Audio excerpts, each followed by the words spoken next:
Hi, doctor. I was working out in the fields today, and I was exposed to fracking fluid.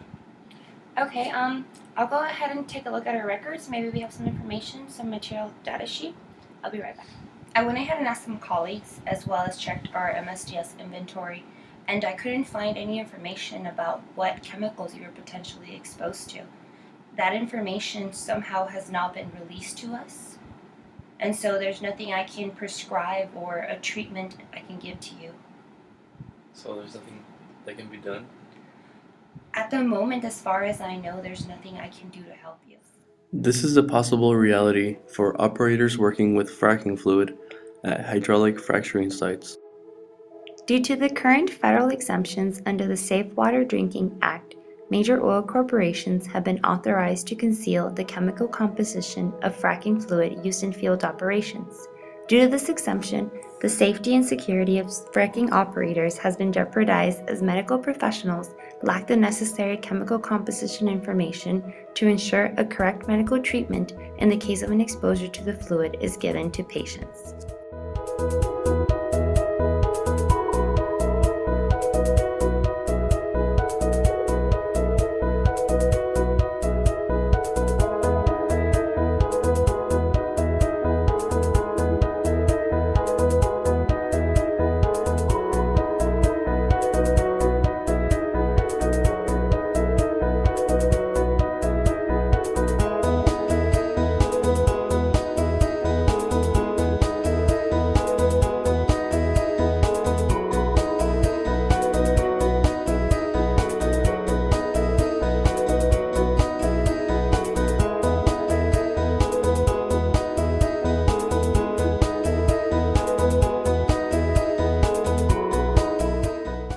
The transition to fracking can be contributed to a desire for independence from the reliance on foreign energy resources, the stimulation of the U.S. economy via an increase in available jobs, and securing the environmental benefits that result from burning of cleaner fossil fuel.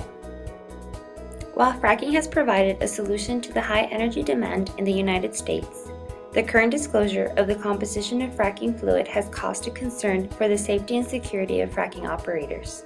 The need for federal regulation in the area of the disclosure of the composition of fracking fluid was stressed due to an incident in Durango, Colorado.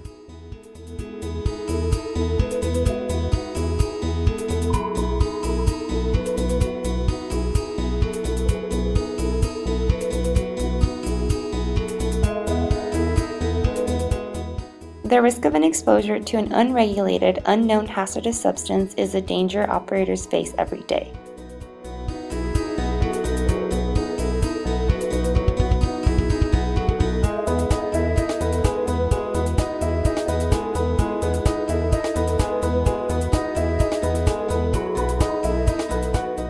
Attempts to legally mandate the disclosure of the chemical composition of fracking fluid have failed in the past.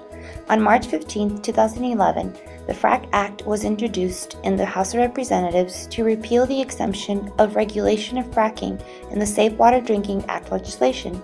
However, it was rejected. Past advocacy efforts by college students have resulted in congressional mandates and new legislation, such as the revolutionary results which occurred due to the protest at Kent State during the 1970s. Richard Faust, a history professor at UTEP, suggested some steps for us UTEP students to act on, according to past college students' successful advocating efforts.